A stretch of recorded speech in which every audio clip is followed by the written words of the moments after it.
Okay. What? What just happened? What is going? Dude, how many piglins? This is Curryway in an overused clip. I hired him to coach me speedrunning, which taught me a lot. I told him at the beginning of this session that my goal was to get a sub 15 time, which I think is a pretty reasonable goal for anyone that's learning to speedrun. I decided to get a seed from the leaderboard from a run that I had not watched, so to me, it was random. I assume it's buried treasure. Oh, so you just grabbed a seed. You don't even know, like...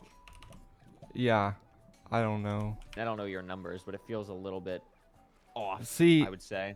I have never thought about the numbers. Really? So that's like the most important part of buried treasure. This is when I realized there is so much more I don't know. Interesting. I'm watching you kind of like think about how you want to do it, because you're gonna make a gold helmet, aren't you? Probably, yeah. Yeah. Okay. Do you feel comfortable doing any bastions without armor or no? Like treasure isn't that hard without armor. Really? That's so interesting, because normally like treasure I feel like is the most mechanically challenging. You know what I mean? I had a lot to learn. I think you're probably at the point where like if you're going for sub 15, you probably should get to the point where you're not using like the gold to just craft. So what should I do with my gold if I'm not making a helmet?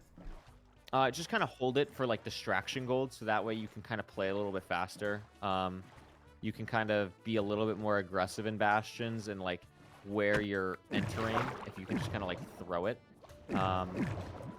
And the main thing that it's also good for is like you're aggroing piglins as you kind of like walk through the bastion.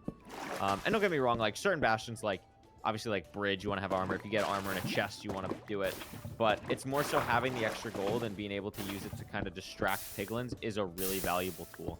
It's more so like this is kind of the point, like when you're starting to go for sub 15 is like, okay, like something you should be aware of is like you should feel decently comfortable of like where you need to go without getting like freaked out by pigs.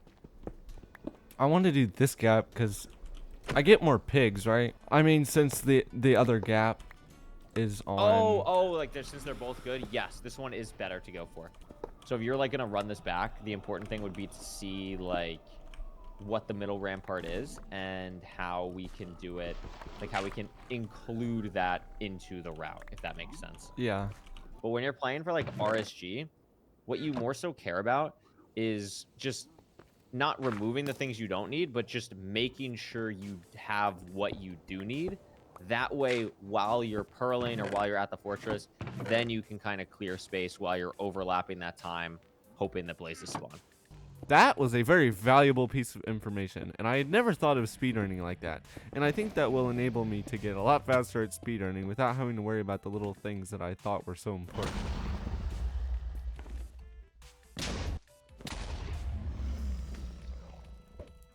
I think, honestly, what we could probably get value out of, too, if you'd be down, is watching this run together and seeing what the person who ran it did.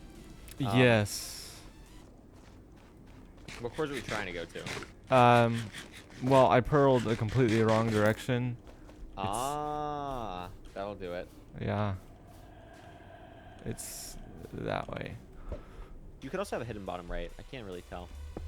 Oh. Yeah, you do. That is so weird. If there's a flat wall, like of stone or like not stone brick, and there's a full stone brick wall on either the top or the bottom, whichever one it isn't, that means it's hidden. Have you thought about trying it the other way? No. Does it do anything different? It's just faster. Oh, it's faster. Well, yeah. It's yeah. faster. You have less time to react. So this way, if you do it this way, you'll see like the dragon circles this tower and circles this tower and circles this tower. Yeah. If you do it facing the other way, it doesn't ever circle a tower, so you have less time to react, and you're kind of just going off of the snap. But you easily go off the snap here, so yeah. This right here is why yours is slower. He's playing for a blind because his coordinates, he knows he's like at, like, when did he check his coords last? I don't know, but he probably checked it somewhere around here and knows he has to go this way. And you'll see like he's doing this because he's just not in the stronghold ring and he's trying to push himself into the stronghold ring. So he's just going -X to get himself there. And I'm assuming this blind is really, really close. And this is why your time was much slower. And then there you go. I mean, that's just pretty textbook from Priffin, but you could see, like, even though you played the same seed, you had a completely different experience. And it's not like really anything you did wrong. It's just, it's not like a very linear seed if you just take the wrong ravine, and then it gets kind of crazy. What I'm talking about with your mouse, by the way, is so when you do anchor first here, you have your crosshair. Where do you have your crosshair when you start doing this? You have your crosshair like here.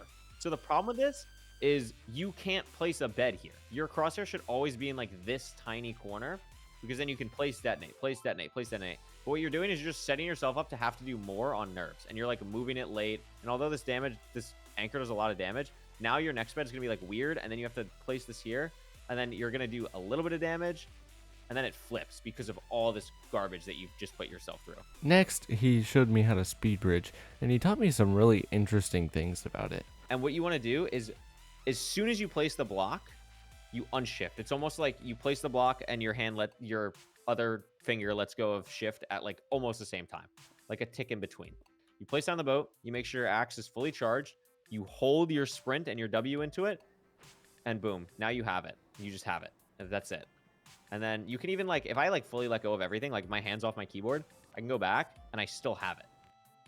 But it's all awareness. Speedrunning is all awareness. Like, obviously, like, you see the top players are like mechanically good and everything, but like, I got world record. It was a different era. But I was just aware. Like, if you're just aware, you can get a sub 9, sub 8. Like, you can do anything if you just know what you're doing. Yeah. So that's the important thing. So I just need to know what I'm doing, really. Yeah, I mean, listen, it takes time, but you will get there. I can tell you, you're definitely passionate about it. So Yeah. best of luck. Thank you. Thank you. Awesome. Have a good night, dude. You Appreciate too. it. Peace. I think this video was a pretty good summary of the whole coaching session. I left out a lot, and I think that might be because I'm used to editing much larger pieces of footage, so I may have taken out more than I needed to. But like I said, I still think it's a good summary, and I learned a lot. There were a lot of little things that also helped me specifically, but may not be for every speedrunner. I hope you learned something, and I'll see you in the next one.